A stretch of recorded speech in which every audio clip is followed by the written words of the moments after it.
Yo-ho-ho, me hearties! Be ye ready to plunder your opponent's hands and make the scurvy scum walk the plank? Then set sail for adventure on the high seas with Sygg River Cutthroat. Sygg River Cutthroat be a black and blue deck based on a motley crew of unblockable buccaneers. Your captain's ability to draw a treasure card whenever an opponent be losing 3 life means you'll be getting treasure even if the curs fight each other. Arr! Treasure! Ho! Now, the first thing ye be wanting to do is... aren't we just laying this on a bit too thick? Can we just talk about the deck, what its strategy is, and its various synergies instead of trying to dress it up as some kind of pirate-themed deck, which one look at the deck list will tell you it clearly is not? What do you mean, flavor? You just had me say high seas. There's no oceans on Lorwyn. All the plane has are rivers, and... No, I will not just shut up and do this. I have my self-respect. Yo-ho-ho, me hearties. Be ye ready to set sail on the high seas? Then the first thing we be looking at is the pirate crew.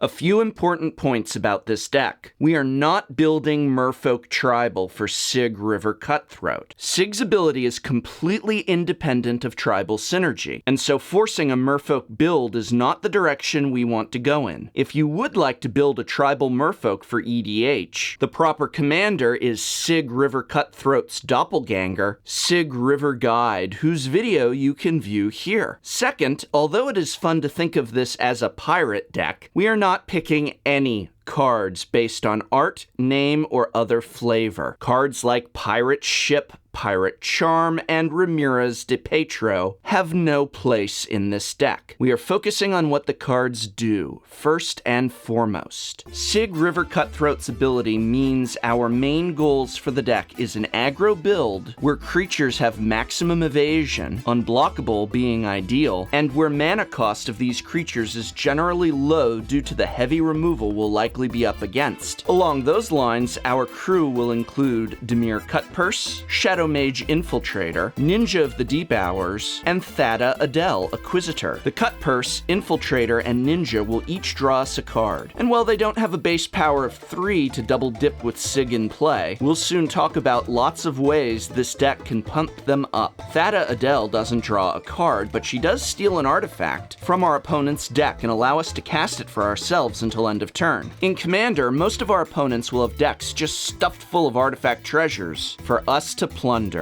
Arg. Let's talk about some of the heavy hitters of this deck. Vela, the Nightclad, gives all our creatures Intimidate, which provides great evasion for a deck full of creatures that get us things when they hit. Also, there's a lot of ninjutsu in this build, and her ability to lose each of our opponents 1 life when a creature leaves our battlefield is a nice touch as well. In fact, she'd make a worthy captain, and is a legendary you might choose to run in place of Sygg for this build. Along those same lines, Rexel, the Risen Deep, is a kraken that lets us cast our opponent's instants and sorceries from their graveyard without paying cost. Rexel with Intimidate or other evasion makes for a fast finisher most games.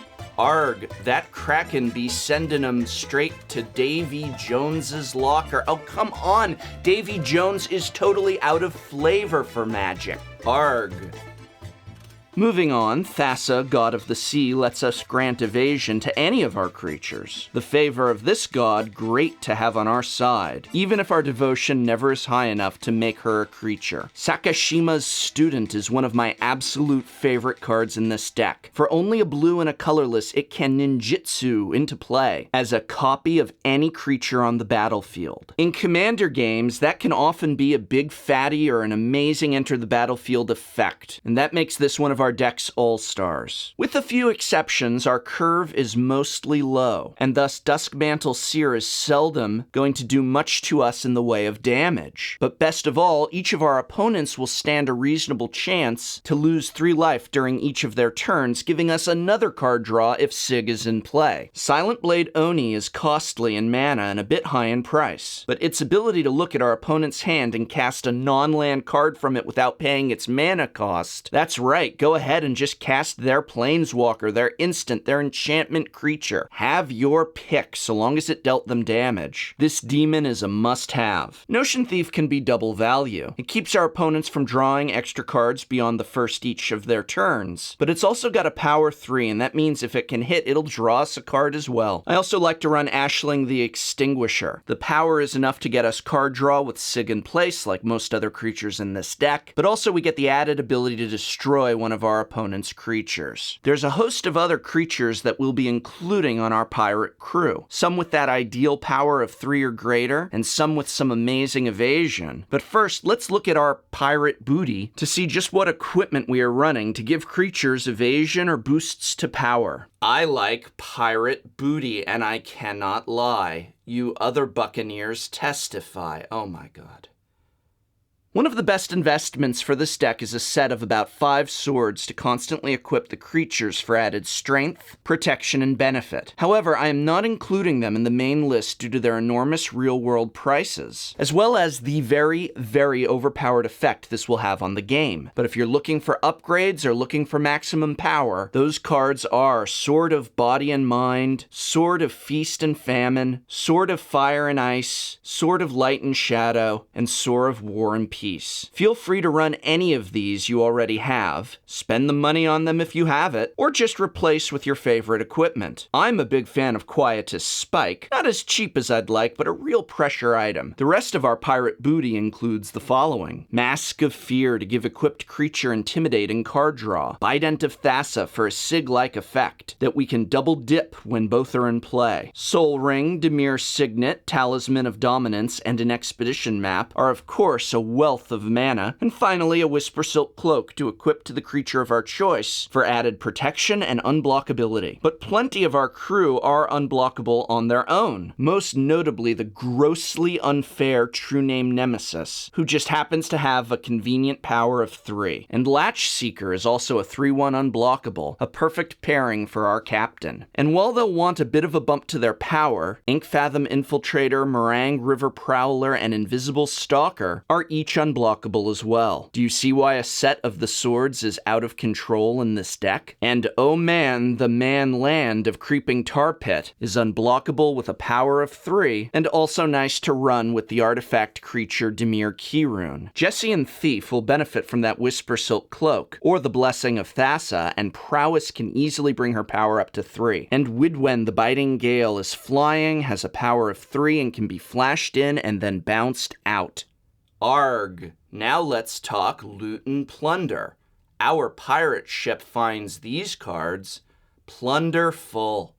Coastal piracy is not included for its name, but due instead to the fact that it will give us card draw for damage done to our opponents by our creatures. Along those same lines, Memory Plunder is another favorite of mine, letting us cast any instant or sorcery in any of our opponents' graveyards without paying its cost. Dire Undercurrents gives us card draw and forces our opponents to discard, depending on the color of the creatures we are casting. Larceny doesn't get us card draw, but it does force our opponents to discard, which combos great with all our unblockables that will frequently be hitting. Thopter Spy Network is a card I prefer to run over Bitter Blossom, but of course you have the option of either. Control Magic is a fun way to grab whatever threat our opponent just dropped, and Bribery of course lets us grab something scary from their deck before they even have a chance to draw it. Propaganda is protection for our villainous ways, discouraging or at least limiting attacks. Bloodchief Ascension is likely to make you a target of everyone else at the table, and true as that may be, its 1 casting cost and synergy with our deck's overall strategy is just too ideal to pass up. Painful Quandary is another card that's nothing but trouble for our opponents. 5 life for discard to cast a spell is quite the quandary. Glenalendra Liege will boost our blue and black creatures, helpful for getting many of our high evasion creatures to that sweet spot of power 3 or greater.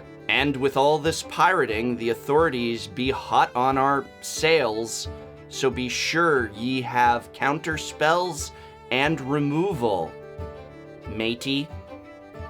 The deck runs a fairly full counter and removal suite. Spelljack and Commandeer stop and steal our opponent's spells. Undermine is notable for doing 3 damage with the counter, which again, with Sygg in play, will draw us a card. The other counter spells are of course fairly customizable, but I like to run Pact of Negation, Counter Squall, Counter Spell, and Arcane Denial. And of course, Capsize and Cyclonic Rift, and the emergency button that is Damnation for removal. The deck also runs the now classic combo of Sanguine Bond and Exquisite Blood as a non-aggro win condition. With so many ninjas, so much ability to attack without being blocked, Walker of Secret Ways is a great include. Chasm Skulker gets out of control fast with all this card draw, and leaves a sweet surprise for our opponents when removed. Vendilion Click has Flash, Flying, the great power of 3, and can be used after our opponents have tutored for a card they need, or just help us cycle cards out of our own hand. Lifebane Zombie and Dungeon Geists both have powers of 3 and great abilities to give us strategic interaction with our opponents. And Throat Slitter is another ninja that removes non-black creatures. Quite frankly, this is almost a ninja-themed deck, and many of these non-ninja creatures can be swapped out for a few others. I also like a small selection of clones, and there's a lot to choose from in blue, but I prefer Phyrexian Metamorph, Stolen Identity, and Clever Impersonator. The Dimir mana base can be built on a budget or as high as your shocks, fetches, and filters want to go, but a few land cards of note for this deck are Academy Ruins and Tolaria West. Especially if you are running some swords, your equipment will get targeted a lot. Academy Ruins is there to get those back, and Tolaria West is a tutor with Transmute, which helps you tutor for a lot of the deck. Obviously, you want to include a tower so that you don't have to discard the giant hand you'll likely have from all this card draw. One of the things I really like about Sygg River Cutthroat is that it's another one of these decks that can be fine-tuned to your playgroup. You don't have to run swords at all, or you can run just a few. You can keep the combo in or take it out, and the same goes for your tutors. The deck effectively has a sliding power scale and is highly customizable, making it one of my favorites. Arg.